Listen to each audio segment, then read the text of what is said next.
Well, welcome to the Far Reaching podcast. I'm today's host, Sean Stone, Director of Victims of War. And again, I'm blessed to have our founder, President Wes Bentley, with us on today's episode. And today's conversation is really picking up from our last one, in which we ran out of time.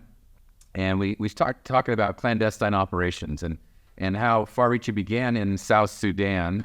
Like God has taken us literally all over the world. I lose count of how many countries, different aspects of the ministry, but we were talking about Afghanistan, the rescue operations, and today we're going to move in to talk about Dreadnought, and I want to let Wes share his heart and vision about an exciting, challenging new chapter for the ministry of Far Reaching and for you personally, Wes. So Wes, thanks for being here today. Thanks, Sean. Dreadnought is really something that I believe that the Lord has birthed. I have no desire to do this, to be honest with you. And what happened was I was flying into Afghanistan in February of, I believe, 2022. I was headed back up into the Afghan mountains. Might have been late January, I don't remember. And as I was flying in on the airplane, I was on Turkish Airlines. I had to fly into Istanbul and then take a flight to get to the country that's bordering it. And I can't give that out for security reasons. And from there, we go through the mountains into Afghanistan. But as I was on the flight, I got this impression from the Lord, like I've had many times in my life, which was to start a rescue operations or a security company to rescue believers in the last days. Now, these are things that we're already doing, but it was very clear to me that the Lord was speaking. And the word that he gave me was Interpol. Now, Interpol is an international kind of law enforcement agencies. They help governments all over the world, and they help to facilitate. But I felt like the Lord was using that. I think people think of them more as a spy agency, and I think there is that aspect of them. But for me, it was more of people that had the ability to go in and get things done. And I flew into the country that we were born in, and we headed up into the Afghan mountains. Brent's on staff. Brent was 2nd Force Recon in the Marine Corps. And I had told Brent absolutely nothing about what I was thinking. Matter of fact, I had shared with my wife because it just happened as I was flying in. And we're up in the mountains, and Brent turns to me and said, "Brother, have you ever thought about starting an organization like Interpol, but to rescue Christians in the last days?" And of course, that got my attention. So I called Luke. Luke was 22 years in the FBI. Yeah, one of my closest friends. And Luke was also a Marine officer, Special Forces. Speaks fluent Arabic and multiple dialects, plus he's got a good grasp of 4 or 5 of the languages. And he's funny because he'll tell me he doesn't speak a language, and then I'll hear him get into a 5-minute conversation with somebody, so I think he speaks a lot more than he says. But I called up Luke, and I said, "Luke, tell me if this sounds nuts." And he goes, "Brother, I've got 30 years of experience in this." And basically what he confirmed is many believers within the FBI, the CIA, and other even SEALs, Marines, Special Forces, have believed that there needs to be an organization that helps to rescue Christians in the last days. And, for example, in Burma, it's really been aid and giving people money to get away, to escape. And we have photos of lines of people crossing rivers, with their belongings on their back. We have terrible photos of babies and women blown to pieces by bombs and landmines, and a lot of rape going on in that area. And I really felt like we needed an early warning system. For example, if we realize that Burma is a hot zone, we have to have scouts in that country watching. So when the Burmese army comes to attack the Christian communities, or just people that are innocent, there can be an early warning system for evacuation. And it just seems like the Lord's really leading. I tell people, I don't know whether it's by design, God's design, or coincidence, and I have to believe it's God's design, but we have former FBI and CIA working with the ministry, and we have a lot of former Special Forces that were tied into, a lot of SEALs, a lot of Marine Special Operators, Green Berets, and people that have a real history in the intelligence world. And, one of the things that we have found out, for example, when the U.S. pulled out of Afghanistan, they left a lot of people behind. We got them out. And there's governments out there that will pay to have this done. And usually they're very liberal with how much they pay. So, for example, they tell us that they want someone out of a country that's in great danger. We facilitate the rescue of that person. Let's say they give the ministry $50,000 or $100,000. Well, then what we can do is take those resources and use them to rescue people that have no money. And that would be the whole purpose of Dreadnought. It would not be to make money, to become rich. That's not any of our goals. Our goals is to operate, and that's the main thought of Dreadnought. Yeah. What does Dreadnought mean? Well, Dreadnought comes from the First World War term. When they went from the wooden sailing ships to the first iron ships and steam battleships, they called them dreadnoughts. Dreadnought means fears nothing. And we're going to call it Dreadnought Jehovah Sabaoth, which means basically the host or the God of heaven's armies fear nothing. And when we go into these really bad, critical places of the world, you have to choose to go by faith or fear. I know that when we were in Afghanistan, some of the SEALs, I didn't get that close, but I know that some of the SEALs were within 50 yards of the Taliban. And had the Taliban seen them, it would have been a firefight. It would have had to, because they would have killed them. I think the closest I got to Taliban was maybe 150 yards, but it was across a border, so I was never in any danger. But some of those guys were there, and like I said, the great thing was they were not there to be seen, they were there to be unseen. So they accomplished their job in being there. They got in, and again, if you haven't seen the last episode, we rescued roughly 1,900 people out of Afghanistan. And I think it's amazing to think that a Christian organization became the one that everybody went to for specializing. We talked about this last time. We got 1,900. But we, as a ministry, didn't know 1,900 people. No. Where did all those people come from that we ended up being, privileged or responsible? I think the Lord just brought them. Once we got known, everybody that was looking for. Who were some of the organizations or ministries that reached out? Well, there were a lot of Christians like New Tribes or the Jesus Film, the Baptists. There were a lot of people that I understand got a hold of us. I didn't handle that aspect of the operation. The guys handled it, but a lot of Christian. But then there was a lot of secular. And once we started getting people out, for example, the first female Supreme Court justice, the Taliban was hunting her. And when they find a woman, they want to make an example out of them. So normally what they do, it's a gang rape. And the reason they say they do that is to stop them from entering into paradise. It's just a reason to be a disgusting human being. And then normally they'll turn the naked woman upside down and cut their throats. Very graphic, very terrible thing to witness, and I have witnessed it. And but we were able to get in and get her out. And so our main objective is to rescue the most vulnerable, the women and children first. But we'll rescue anybody, unless, and again, you have to vet people. Trust me, the Taliban would love to get some of their agents into America with the long-term goal of carrying out operations. So we have to make sure, to the best of our ability, that these are not Taliban operatives. But normally what it is there are family members here in America that have approached us. And I even got requests from Ann Graham Lotz. And Ann's a friend of the ministry, and we were able to get one of her nurses asked for help, and her nurse was marrying an Afghan gentleman, and we were able to move him out of Afghanistan. I don't remember what country he went to. I think one of the problems with a lot of people saw us is there was their ticket to America. Yeah, I was in an Uber on the way back recently, and the guy was from Afghanistan. That's what I did. It was a little vague, but he wanted us to help, and I thought, well, so yeah, we can get them out. The reason we can't get them to America is because America didn't want them, and but we got them into a lot of other countries that were much safer. Yeah, let me ask you a question, because it's a brand new ministry. There's a few things I want to build on to kind of set the stage for this. Number one, how do you feel personally as a ministry God prepared us? I always think of my favorite verse is Proverbs 18:16. So the man's gifts will make room. And I think that God opens doors, he elevates, and there's a preparation. But along the way, there's things in life that God prepares a person in ministry for the things that he has in our future. Right. What do you think God did, or how did God accomplish that preparation in your life in the ministry to prepare us for this next phase called Dreadnought? Sean, there's a couple of things I'm going to share here, because there's some things that God has really revealed to me. But from the time I was 6 years old, I knew I wanted to be a soldier. I did. Now, I wasn't saved when I was young. A lot about my age, joined the Marines at 16, volunteered for combat duty in Vietnam.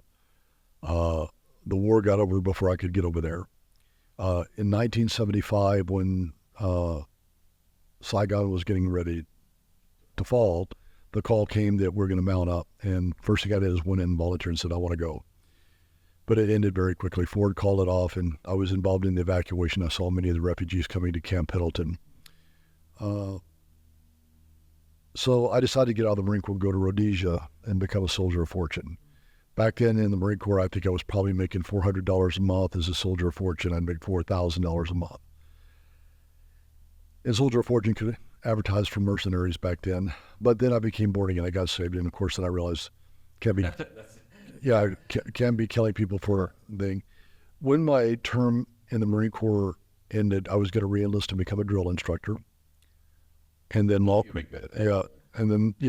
think it would have been my personality. And then long term, after being a drill instructor, I thought about going and be the officers candidate school. Just a thought. Whether I would have ever done it, I don't know. I had a lot. Before I got saved, I thought about joining the French Foreign Legion, a lot of things like that, and truthfully, I would have probably joined the Foreign Legion, but I didn't want to have to learn to speak French. And then later I found out that people in the Foreign Legion don't know French. You learn basically combat French while in training, and by the time you get out, you have an operational military skill of French. So had I known it, I probably would have joined. But then getting saved changed everything. And I remember when my time came to re-enlist, the Lord told me to get out of the military. 13 years I was in the business world. Did well. But I always felt like, Lord, I always felt like I was called to be a soldier. Went to Russia for 5 years as a missionary, absolutely loved it. God calls me to South Sudan, and a few years later, I'm training the chaplains for their military. And I really feel like God ordained that. And in my life, and I know some people are going to think this is such a strange thing to say, but I have seen God orchestrate things in my life for the future. And I'll give you an example. When I got out of the Marine Corps, a young lady in my church, truly at the time I thought she was the most beautiful woman I ever saw. Loved the Lord, very sweet. And she was about 3 years older than me. I found out many, many years later, she wanted to have a relationship with me, wanted to be my girlfriend. I honestly believe that God blinded my eyes to that, because had I known that, I would have married her, settled down, had a family, and a regular career. But in God ordering my footsteps, He prevented me from seeing it. Now, I don't know how that would have ever turned out, but I know that had I known that, I would have gone down that road, but He blinded me to it. And of course, I met my wife, Vicki, in Africa, and Vicki was absolutely designed for me in this ministry. And I do really believe that God orders the footsteps of the righteous. So I think that when I was in Russia, it was just a training ground, and God was preparing me for war zones. So that I spent, roughly, I think it's been 26 years, I can't remember exactly, in the Southern Sudan. And now we're working in all kinds of war zones. And as my skill set has been perfected by being in war and having had 71 men killed and seeing many men die over my lifetime, God has perfected me to be a soldier. And through that, He's brought in men that easily can run an intelligent network. And we have people who not only have done this and been very successful at it. So the whole purpose is for one thing. And when we start this organization, most of it will not be able to be talked about because, again, it will be clandestine. But our long-term goal is to rescue and protect. That's it. Yeah, loose lips sink ship. Right. As a famous Navy phrase goes, and we've all seen it, been a part of people's, whether it's a ministry, church, relationships, certainly military, and the stuff that we do. We're entrusted by the Lord with the most precious cargo, that's people. Right. And that you have to be absolutely careful. I love how you were saying just, the soldier, and you must wonder, well, I'm a soldier. How am I going to serve the Lord with that? And that's exactly what you and Far Reaching as ministry that would do. Was preaching, teaching, evangelism, but also through a military kind of cultural or context. And through that, not only you, but then God brings people. Right. I mentioned, Brent and Wes and You didn't mention, but I know in the newsletter, Shannon Span and others who have this kind of background, they're believers. Right. And so God not only prepares you, he prepares a ministry, and he brings the right people, the right team to help execute this. Yeah, and the strange thing is the people he's brought, I don't think I know they're more intelligent than I am, more gifted. Yeah. Luke walks in the room, he's usually the most intelligent person in the room. Yeah. And he's humble. You don't know until you listen to him. Yeah, Luke won't tell you much about his life, but he's had over 20 women propose to him, but he's truly lived the Jason Bourne experience and what was He Christ. jumped out of a plane as a parachute did not go off. Right. Luke Walked away. parachuted and opened his chute opened and collapsed. He went to the reserve chute. He opened, that also collapsed. I believe he fell 15,000 feet, landed on top of an Airstream mobile home and walked away from it unscathed. And he says that he cried out to Jesus as he went down. But again, I think God used these. And Luke, when he got out of the FBI, he was hired by a black ops group to do operations for the U.S. government, but not directly related to it, so they could carry out what they want to carry out. But he came to me after, and I'd gone to Luke because he just got out of when Afghanistan went down. I said, brother, I need your help. And he went with me and he began helping for the next 6 months. And after that point, he came to me and said, the most important thing I've done in my life isn't working with the FBI or working with the Marine Corps, it's working with this ministry. And as we speak, he's in Ukraine right now. They just blew up the dam. Yeah, I saw that today. And No, well, it's 99% is the Russians. I mean, yeah, it's just speculation. Now, let's talk about confirmation, because you hear this, Interpol, you think I'm crazy. Then Brent says the same thing. God's got your attention. Mm-hmm. At that point, we're really beginning the first ever real rescue operations as a ministry. I mean, certainly in Sudan and South Sudan, the chaplains would rescue tribesmen, but as a international rescue type operation, confirmation from that is just in the last few weeks, northern Sudan, Khartoum, all of a sudden explodes on the world scene. We get calls. Tell us a little bit about this calls you received and what happened as a ministry. What was our response? Well, guys, a lot of calls came in, and we've been responsible for the rescue of hundreds of people. I can't go into the details again. I shared a little bit in the last message, but it happened. And so, the Lord keeps seeming to confirm that he's going to, God has a way, and the non-believer doesn't understand that God does confirm things. When I was in Russia as a missionary, I'll never forget, I had a lady that came over. She was a Pentecostal lady. Very sweet, loved the Lord, but in my mind a little bit nutty with her Pentecostalness. And I remember that one day she spoke to me and she said, the Lord has shown me that you're going to do a very powerful work where the earth is red and orange. And when she said that to me, I thought in my mind, sweet, she's a nut. I mean, that's what I thought, she's a nut. Yeah. Then I get to Africa and all their soil is red and orange. And so you say, maybe she did hear from the Lord. Yeah. And I've had many incidences in my life where I feel like the Lord has confirmed things like that. And one of the ways that we know confirmation, in Jeremiah, Jeremiah says the word of the Lord came to him saying his uncle's going to come and say, buy a field. It's in Jeremiah chapter 32. And he said, and then my uncle came and said, buy my field. And he said, and I knew it was the word of the Lord. So apparently what he was saying, he heard it in his mind, but then it happened, and that was a verification. And guys, in my own life, I remember when I was in Sudan in the early days, I was working for another organization because of my military experience.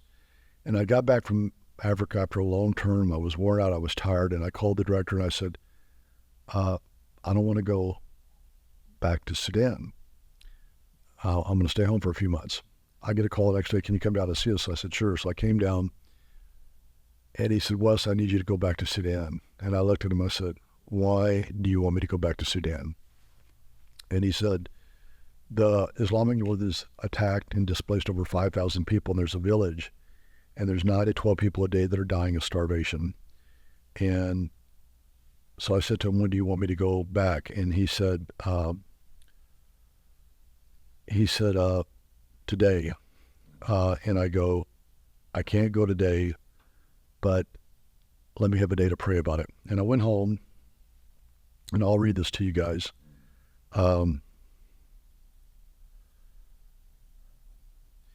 But I went home and I got up the next morning and I walk into my kitchen and I'm praying. And literally in my mind, I pray and I say, Lord, do you want me to go to take care of your hungry and oppressed people? And I said, you know how hot it is there this time of year, and you know how tired I am. And I opened my Bible and I look down and I falls to Isaiah 58, verse 10, and it says, and if you spend yourself on behalf of the hungry and satisfy the needs of the oppressed, then your light will rise in the darkness and your night will become like the noonday. The Lord will guide you always. He will satisfy your needs in a sun-scorched land, and he will strengthen your frame. So here I say, do you want me to go to your oppressed people? It says, if you go to my oppressed people, my hungry and oppressed, I will strengthen your frame in a sun-scorched land. And my concern was the heat. The very moment that I read that verse, a young girl slid an envelope under my door. Her name was Amanda Sass. And when she was like in high school, she used to come and interview me. And I think at the time she did that when she was probably 19 years old. She never ever came in my house. She slid an envelope under my door. And I go and I open the envelope, and in it is a bookmarker with these exact verses aloud. And I knew it was the voice of the Lord.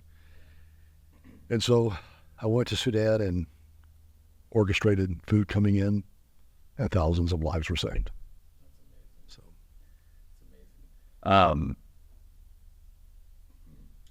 Dreadnought, I'm going to shift gears a little bit, but just thinking about something, and maybe I think you can encourage some people about ministry, about this, even this, but the term or the phrase dreadnought comes from fears nothing or fear none. mm-hmm. We are in a lot of dangerous places.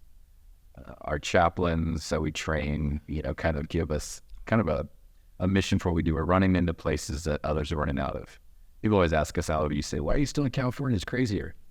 Yeah. And we're called the dangerous places. Tell me about fear. How is fear, or has it been a factor, and how do you handle it? What do you do when there's opportunities or occasions to fear? Well, guys, I've been in war zones for many years of my life now.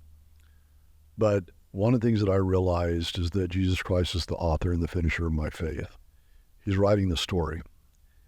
And if in his story he writes that martyrdom for the gospel is necessary, that I sacrifice my life, that I be tortured for his name's sake, I've accepted that fact.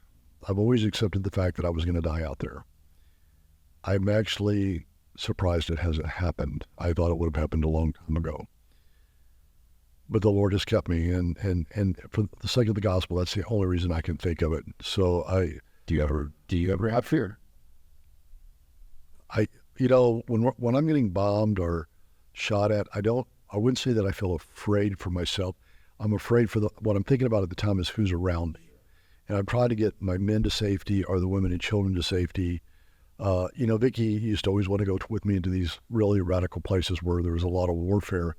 And I remember telling her, I said, honey, you'll get me killed because I'll be so busy trying to protect you that, I'll get myself killed not doing my job.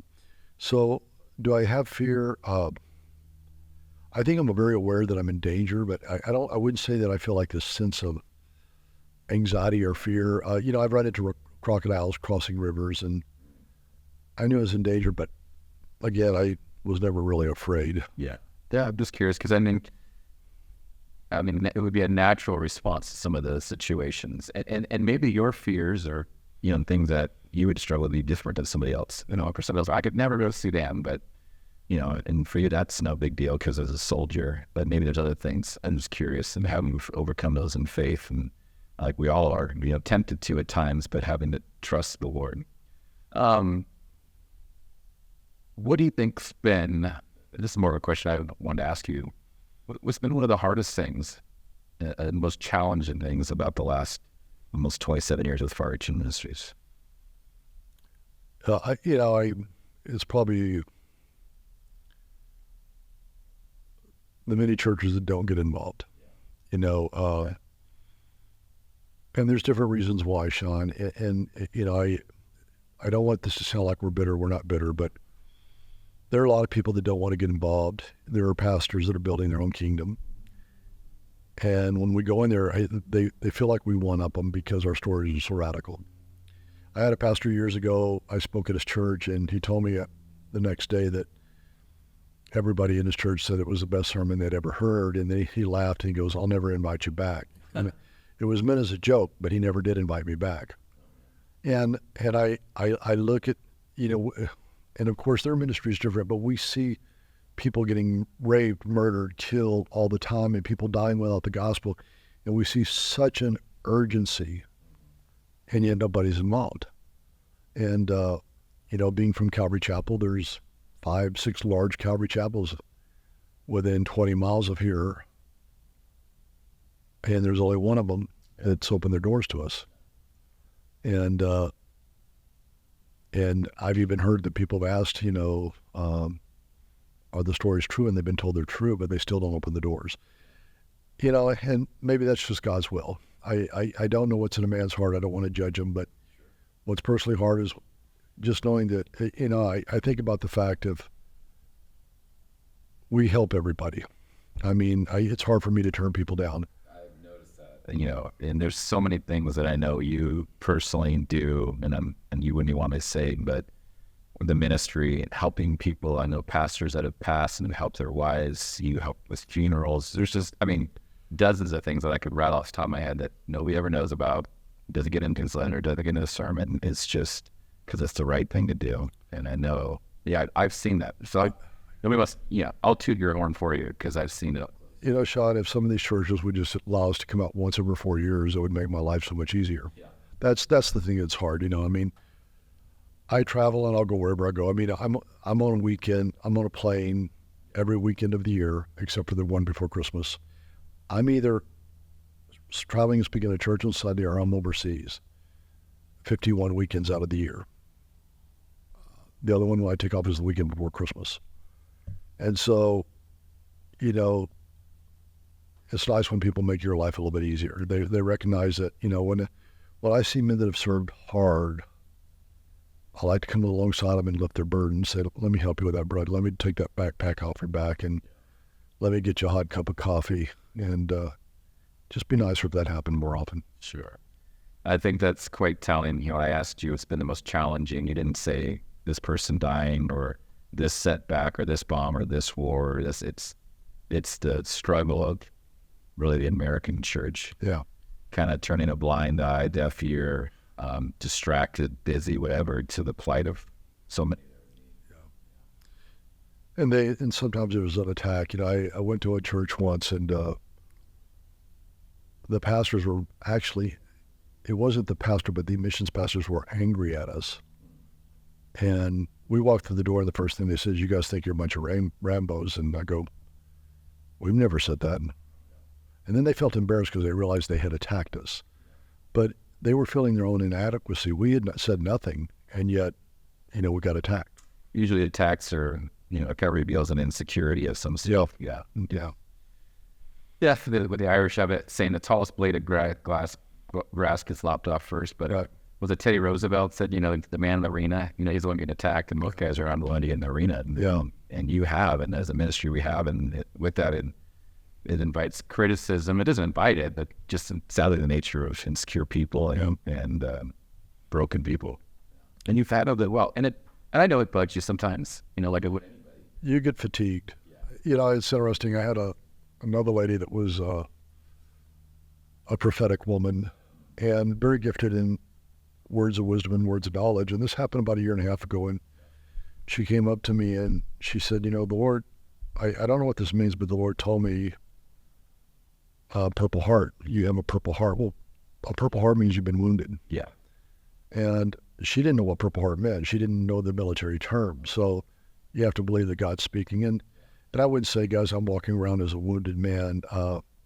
But I think, again, guys, it'd be just nice if you'd help out.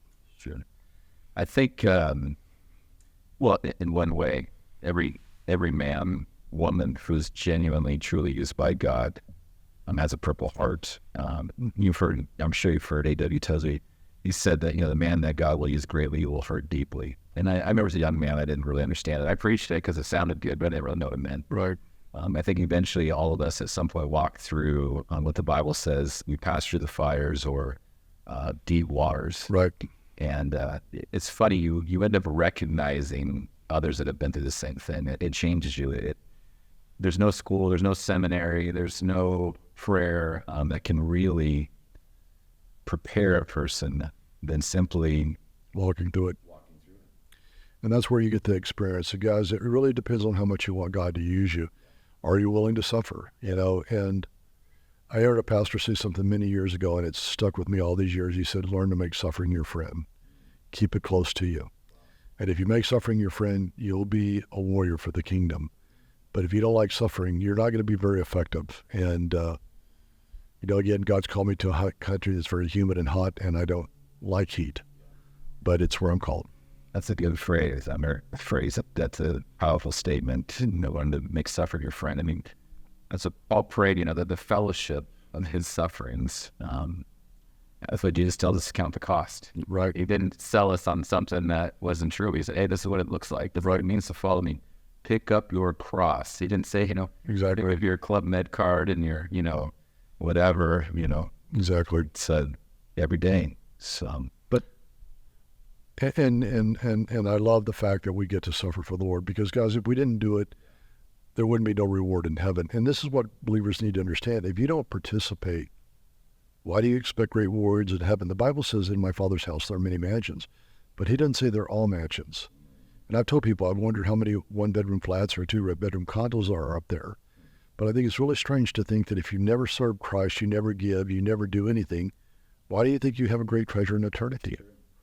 And rewards are earned, and Christians really need to take. Many people prepare very well for retirement. They want to make sure that when they retire, they lack no funding for anything. But have you invested for eternity? I think that's such a good point, Wes. We are saved by grace through faith alone. The ground, as Billy Graham says, is level at the cross. Right. And yet the Bible constantly exhorts us, the talents, the treasures, the gifts, the opportunities that God gives us. Still through faith, but faith puts itself in action. Faith works. Without it, it's dead, James says. Right. And that leads to the rewards that God has for us, the crowns, the opportunities, what we'll do, not just in this life, but in the life to come for 1 billion, trillion years. That people genuinely don't think that. They just, no. They are so caught up and distracted by the deceitfulness of riches, right. The lust of the eyes, the lust of the flesh, and the pride of life. Right. And they're believers, and they're just missing out. They're going to come to the end of their life, and what did they do? Yeah. Well, you get on the other side of eternity, and we all get in by the skin of our teeth. But, John Corson said years ago, he goes, I don't know what the crown of righteousness is, but when we see it, there's nothing we're ever going to have wanted more. And I heard another pastor say that, you don't want to go through eternity seeing someone else wear your crown. God meant you to do works, but you refused, and somebody else did them for you. Yeah, there's a verse, I think it's in Psalm 70-ish, but it says about the children of Israel, they limited the Holy One of Israel because of their unbelief. Right. And even Jesus went to his hometown, he could do a few miracles because of their unbelief. And unbelief, even for the believers, when we don't actually believe his words and we don't step out. How tragic that God had so much more that he wants to do in our life and in the ministry, but because we didn't believe him, we didn't take him at his word, we didn't trust. And God's still good. We'll get to heaven, but we'll pass through the fire, and most everything we've done, it just burns up. There's nothing's left. Yeah. Many people saw the movie Gladiator many years ago about the Romans and, General Maximus. And there's actually a lot of truth to that story. It's been Hollywoodized, but there was a lot of truth in what happened in that story. But he said something in there that I think should be really Christians should believe. And he says, he's talking to his soldiers before battle, and he says, what you are in life will echo through eternity. Yeah. And there's a real truth to that. What we are in life for Christ will last for all of eternity. Yeah. And, we all have a different way of thinking. I think like a soldier. So, I think about being on the other side wearing heavenly armor. And there will be the others that will wear civilian clothes. Whatever that robe will look like, maybe a white robe with some kind of sash. And not that their reward will be less, but they were the civilians and they did the civilian jobs. But then there will be the soldiers that went to the really rough places and went through great danger for the gospel. And I think what an honor that would be to be one of those. And, you know, you think about the tables that we'll sit at the Lord's Supper. And, you know, I always tell the guys, you know, guys, one day this life is going to be over with, and all that's going to count is what was done for Christ. I said, it's my prayer that when we get to the other side that we sit at the same table and we'll remember the days of old, but this is our time. And if you miss it, you'll not get another chance.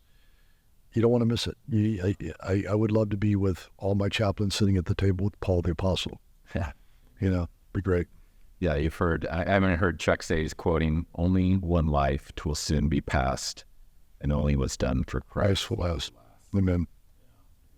Hey, Wes, thanks for being with us today and just sharing about Dreadnought, and from that, really talking about fear and trust in the Lord, and really perspective on what matters most in life, and just constantly living with the end in mind. Yeah. And so many people don't. It's just here now, what's right in front of me, whatever's distracting me, but truly to live with the end in mind. In fact, Billy Graham was asked once, you know, what's the secret? How have you done all that you've done? He said, simply, always keep the end in mind. Amen. And so maybe we always do that. You know, my wife asked me literally like 2 or 3 days ago that if I were to meet the Lord tomorrow, what would I most regret?